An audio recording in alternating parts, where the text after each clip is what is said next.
If you engraved it on there nicely, I'd have that Raid Shadow Legends logo down there. It'd be like this gravestone, brought to you by Raid Shadow Legends. Don't do it. No. Today's video is brought to you by HelloFresh. More on them in just a bit. Hello, welcome to Brain Blaze. I'm Simon, your host. This script written by Danny. I'm going to read it and I'm going to add some comments. That's what we do here. Let's roll. See, introductions don't have to be complicated. This is Acclaim, video game marketing gone bonkers. Never heard of this? Don't know what this is about? Let's go. I'll never forget the first time I innocently walked into a branch of W.H. Smith as a young boy and ended up getting sent away in humiliating disgrace from the counter. Danny, what did you do? W.H. Smith's. It's just a stationery shop. It sells like magazines and shit, and also for some reason sandwiches. I was popped in there to buy the latest edition of Your Sinclair, one of the more humorous and boundary-pushing magazines dedicated to the ZX Spectrum gaming scene. But after reaching up to place the magazine and my £1.25 neatly on the counter, the stern woman looked down at me in sheer disgust and gave a shriek of disapproval as she whipped the magazine away from sight. I didn't fully comprehend the problem until she snorted at me. "You're a bit young to buy dirty magazines, aren't you, lad? Have you no shame?" Wait, what? Here's the thing. The cover for this month's Your Sinclair featured a promotional image for the new Spectrum game Bixen, a fairly unremarkable and primitive platform game which had been livened up a bit by packaging that featured Page 3 girl Corrine Russell posing as the titular Vixen, dressed in skimpy jungle skins and fiercely brandishing a whip. How adults were... Oh no, it's corrupting society, W.H. Smith's lady. I'll admit that this looked unusual on the cover of a computer games magazine, especially when accompanied by the headline, "Vixen, it'll whip you up into a frenzy." Oh shit. But I still thought it was pretty obvious that Your Sinclair was a computer games magazine, particularly as it had a free cassette sellotaped to the front of it. You know what else could be on that cassette, Danny? Porn, Danny. Could it? Cassettes do audio, and somehow back in the day they'd also contain like video games and shit, which is like, what? It's called hentai, and it's art. Sadly, I left the shop empty-handed and blushing in embarrassment, much to the amusement of the dozen other people waiting behind me in the queue. I ended up going to the other end of town to purchase a copy from old Bill's newsagent who didn't give a shit what kids bought. I probably picked up a packet of Lucky Strikes and a six-pack of super strength lager whilst I was there. Yeah. The past. This was one of the most common forms of controversy for video games back in the 1980s. If a software house felt that they needed to generate quick attention, they'd add a big dollop of female flesh on the packaging and the magazine adverts to arouse the interest of young boys. And with one or two exceptions, the games were nearly always utter garbage. But this cunning marketing strategy ensured that copies flew off the shelves faster than toilet paper during a pandemic. Attention. We're looking for the chick with big boobs. Yeah, we are ready to do you now. Surely this doesn't work, because you look at that and you're like, yeah, but I know what video game graphics are like, and there's not going to be any naked women in this video game because you can literally see the pixels, and they're like this big. What? Okay. Fast forward a decade or two, and a software house like Acclaim Entertainment knew that they'd never get away with such a cheeky, outdated tactic. I wouldn't say that Acclaim was the worst software publisher that ever existed. Over the course of the 1990s, they published a few genuinely acclaimed titles, such as the Mortal Kombat console conversions, Burnout. Oh, I used to love Burnout. That's that racing game where you have to smash into other people's cars. That was a cracking one. Dave Mirra's Freestyle BMX. I think I also played that. I really do. I vaguely remember that. I mean, I probably played like much later versions of these games. And of course, Porky Pig's Haunted Holiday. Don't know that one. But they published an awful lot of crap as well. Most of their stuff was written by external developers, and it seems that Acclaim was generally more interested in rushing out games and comics rather than, say, making sure the actual games were any good. And even though they'd grown into a global operation from their humble 1987 roots in a single cramped office in Oyster Bay, New York, they still didn't have the big advertising bucks to compete with larger operations such as Activision or EA. By the turn of the millennium, their reputation was at an all-time low, and the problem was clear. How do you flog a ton of mediocre licensed games without much of a marketing budget? I don't know, but what I do know is it's going to go horribly wrong. And that's why they're getting blazed today. Fuck yeah! The answer? Whip up a frenzy and make people angry enough to generate press headlines and practically free blanket promotion. We covered the pigeon story in a previous Blaze, in which Acclaim celebrated the launch of Virtua Tennis 2 by announcing that they were going to unleash hordes of branded homing pigeons into the faces of the crowd during Wimbledon 2002. I vaguely remember that. The idea was quickly dropped when the Lawn Tennis Association allegedly invested in bags of hawks to identify and destroy the unwanted flying billboards. Or billbirds, technically. That's a good one, isn't it? Wait. I read it as billbirds. I assumed I'd misread it, and then I see Danny's written billbirds. Which is, I don't know if I stole the joke or if we came up with it to get Danny. It's Danny's joke. I'm sorry, Danny. You can have that one, because you wrote it. But 2002 proved to be a particularly nutty year for Acclaim marketing team, and they were destined to create much bigger flaps than that. Holy water. Two very similar promotions were launched on either side of the Atlantic when Acclaim are gearing up to launch Turok Evolution, the fourth in the increasingly tired series of first-person shooters starring the eponymous time-traveling dinosaur hunter who made his first comic strip appearance in 1954. Games in the past are just so shit. It's like, I know there's like games that are like classics, like GoldenEye, Mario, Sim Tower, maybe that's just me, SimCity, these kind of games. But so many you just look at and you're like, that's just so bad. And I know there are bad games today, but it's like, what the f*** is going on outside? Can you guys hear that? So why? Why do we have to have construction all the time? Guys, it's like 34 degrees outside. It's too hot for you to work. Go home. Christ. For the UK release of the game, Acclaim offered to give away £500 and a free Xbox console to the first 5 people who agreed to legally change their name by deed poll to Turok. This is pretty good. I don't think this could go... What's wrong with that? You could have just muck about though. You had to agree to live under the new identity for a whole year before you even considered changing it back, and that included changing the name on your passport and driver's license and your dangerous wild animals license. That's a thing. People get a dangerous wild animals license. Well, you're just like, what's that? It's my fucking tiger, bitch. Is that legal? Got a license. Didn't buy this on the internet. Check it out. Stu, fuck this tiger. Oh my god. Acclaim reckons that over 7,000 Turok fans got in touch over the offer, but only 5 lucky winners walked away with the cash prize and the free Xbox and the new silly name. All wasn't quite as it seemed though, but let's just take a quick look at the US version of the promotion, which went several steps further into lunacy by offering a prize of $10,000 in saving bonds to a couple of lucky parents who were willing to give the name of Turok to their newborn baby. The winners would be the parents who could prove that their little baby Turok was born the earliest on the 1st of September 2002, the very day that Turok Evolution was released. This is going to be an issue because you're going to get a lot of people, or at least some people, who are trying to time the birth of their child. So they'll be like, don't push. The doctor's being like, you need to push. It's like, no, I need to be there at 12:01. Let's go. Jesus, immediately I see the problem. How did no one see the problem? Acclaim spokesman Alan Lewis claimed, at the time, we're giving birth to our biggest game, so it's a natural tie-in. People have been naming their kids after movie and sports celebrities for years, and why not games? That's fine. Why not? But when you do it like this and you do the time thing, can't you see how this is going to go wrong? Or have I missed the boat? Have I missed it on this one? I think it's really obvious where we're going. I don't know. And I suppose it could have been worse. Acclaim could have been releasing a game featuring a character of Guybrush Threepwood or Dr. Eggman or Ceaseless Discharge. You would have thought that the winner of this promotion would have been celebrated in a holy blaze of publicity, but the trail goes strangely cold after the initial announcement, almost as if nobody was devoted enough to the cause to go through with it. And despite the claims of Acclaim, it seems that nobody was really foolish enough to go through with the UK version of the promotion either. Nothing happened. I guess the thing about being foolish about it is it's not a guaranteed win. Like, I wouldn't think it's foolish if you really want an Xbox and 500 quid. It. Change your name to Turok. Get a new passport. Although a new passport costs like 100 quid or something, doesn't it? So, well, it's going to cost you some money. I think driver's licenses are free. I don't even know. It doesn't matter. But if you're guaranteed to get the prize, then that's a lot different than being like, yeah, you've got a chance of winning, and to enter, you have to do this crazy shit. That just seems like a really bad idea.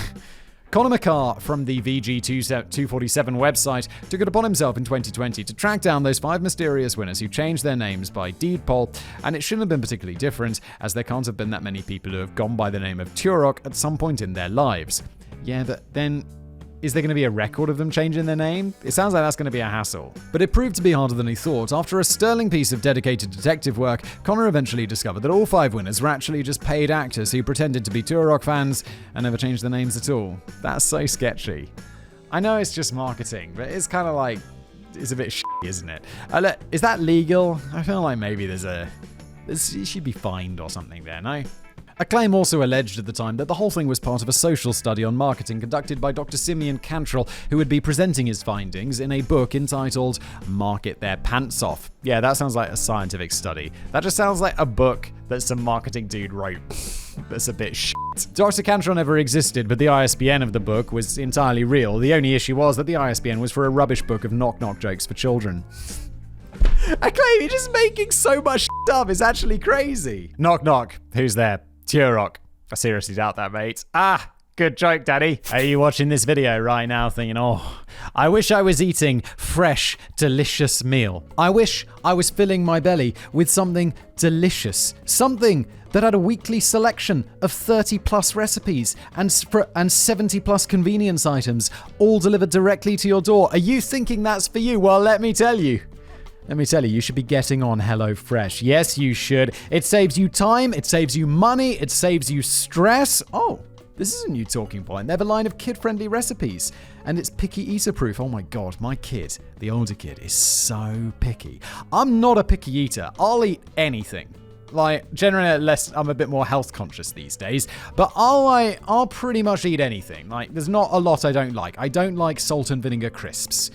And I'm sure that's sacrilege to the British people watching, but I just don't, it's just too much for me. It's too much for my little mouth to handle. Back to the point, Simon, this isn't a chance for you to rant, it's a time for you to tell the wonderful audience about the wonderful sponsor, HelloFresh. It's perfect for families looking to try something new this school year. Oh my god, my kid's about to start kindergarten.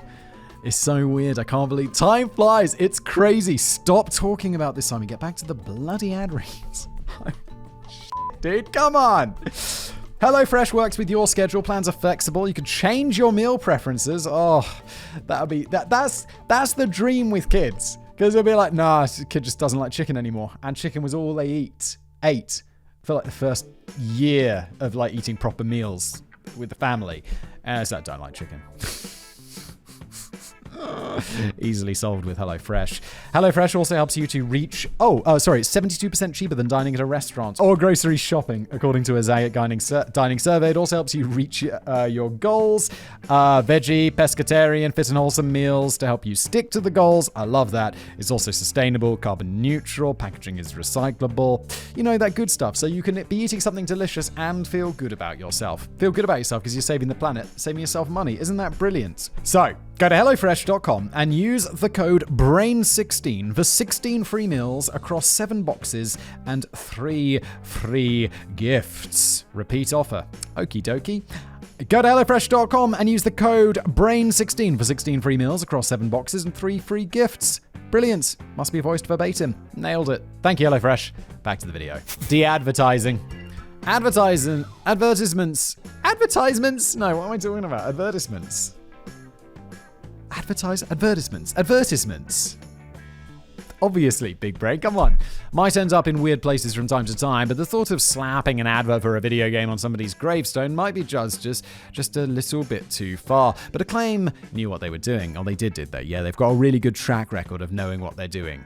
Although I guess everyone is talking about their games and Acclaim. Like, I wouldn't know Acclaim if it wasn't for these marketing things that they did. So I guess it kind of worked, didn't it? Didn't we say the games are a bit shit though? So that's kind of a problem. The game in question is the third-person action-adventure sequel Shadow Men 2 Second Coming, which, in fairness, was a title billed as a journey to the death side, and it was brimming with themes relating to voodoo and the afterlife. So, you could argue that the marketing strategy was on point. Acclaim's proposal was to offer an undisclosed sum to recently bereaved families who were willing to attach a small Shadow Man 2 billboard onto the gravestones of their dearly departed as part of a bold new strategy, which Acclaim called Deadvertising.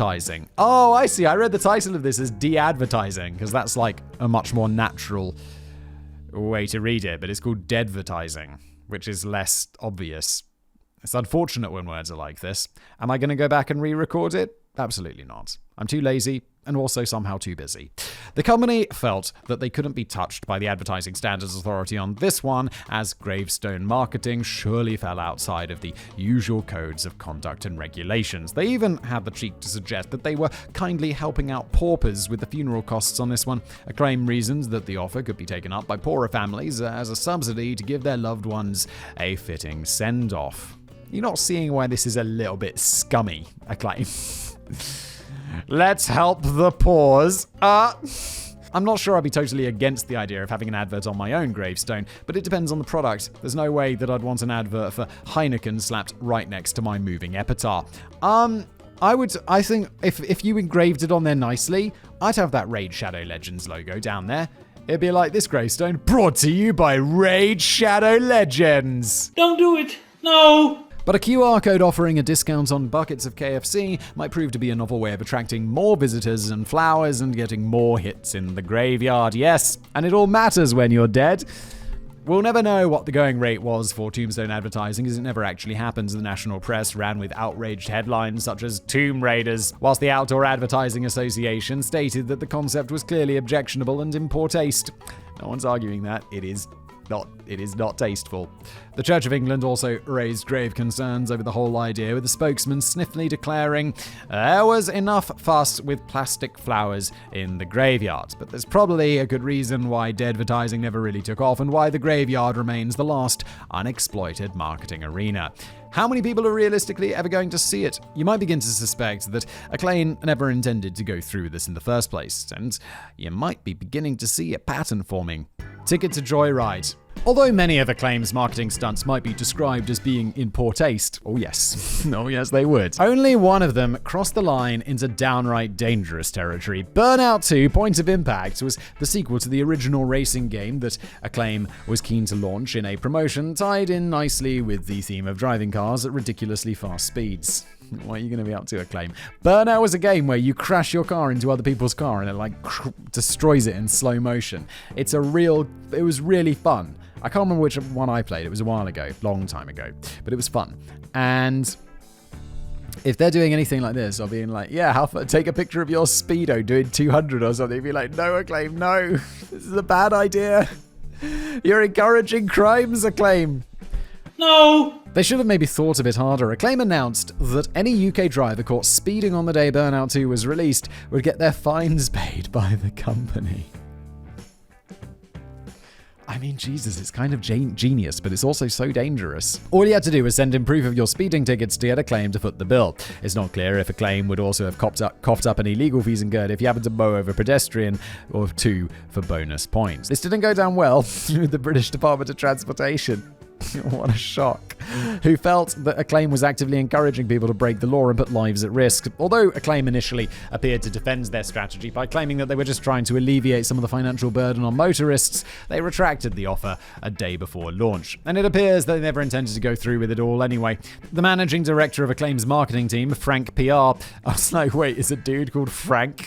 And then I realized the company's called Frank PR, which makes more sense. Later admitted that they never really wished to encourage irresponsible and reckless driving, and the whole idea was just an exercise in generating publicity. But let's hope that every driver got the last-minute memo in time. Otherwise, they may have ended up paying more than they bargained for when they raced into town to buy Burnout 2. Just like the legal name-changing controversy, the graveyard marketing, and even those Wimbledon promotional pigeons, it seems that Acclaim's unusual approach to marketing was to threaten to do something outrageous which they had no intention whatsoever of carrying out. Yeah, it's also going to get mad expensive to pay everyone's speeding tickets.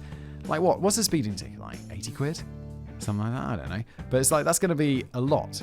That's going to be really, really a lot. Advertising is based on one thing: happiness. Happiness is the smell of a new car. They just needed to sit back and wait for the umbrageous? It's a word. I've never seen this word before in my life, Danny. I feel so small brain. Reporters from the Daily Nosebleed to stomp their feet in anger and carry out all the promotional work on their behalf. But it wasn't a strategy destined to save the company from driving off a cliff. Burned out. Just 2 years later, in 2004, Acclaim filed for bankruptcy and laid off their entire workforce following woefully poor sales of just about all of their recent titles. So it wasn't really working out very well, was it, Acclaim? It turns out that some consumers are more interested in the quality of the game than their latest wacky publicity stunt. One of the final tricks had been the apparent invention of bloodvertising. The plan was to market the new hack-and-slash title Gladiator Sword of Violence via a series of bus shelter ads, which would have randomly oozed out blood-like red ink onto the pavement at frequent intervals. Acclaim had promised to hire cleaners to mop up the subsequent mess, but I'm not sure that was the main issue. For anyone who lives outside of Rotherham, the dramatic sight of a blood-soaked bus shelter may well have proven to be a deeply troubling shock when you were just hoping to get to the post office via the number 6. To nobody's surprise at all, the bloodvertising campaign was never put into operation. The only occasion on which Acclaim did stay true to their word was the time that the publicity stunt was the game itself. When Acclaim saw that the latest installment in the relatively successful Dave Mirra's Freestyle BMX, Simon, get it together, was turning out to be a bit of a dud, they felt that the only viable solution was to cram loads of animated and live-action footage of gyrating semi-naked women into the mix, along with strong language, toilet humor, humping dogs, and Mormon missionaries fantasizing about giant inflatable women. Now I'm doubting whether I played this game because I remember none of that. Dave Mirra refused to have his name associated with the final product, which was swiftly renamed BMX XXX. Does sound more sellable, doesn't it? He later sued Acclaim for $20 million on the grounds that his likeness was still used on the sexually explicit and pornographic game, but this was very quietly dropped. Quietly dropped because someone got some money, allegedly. Acclaim alleged that Dave had originally been raving about the whole idea of sexing up the freestyle BMX series until his sponsors suddenly began to get nervous about their star being associated with filthy humor and bouncing bare bosoms in strip clubs. If this was all meant to be a way of generating big sales, it backfired disastrously, as BMX XXX turned out to be a big droopy flop, hardly helped along by the major retailers who banned it from their shelves. But maybe those cheeky outdated tactics from the days of Vixen hadn't totally disappeared at all. And by the way, that copy of Your Sinclair came with a free Vixen poster, which I had blue tacked on my bedroom wall for at least 5 years. So stick that in your pipe and smoke it, W.H. Smith.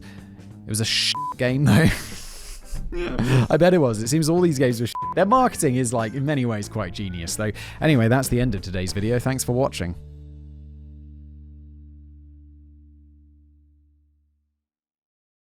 And that's why they're getting blazed today. Fuck you!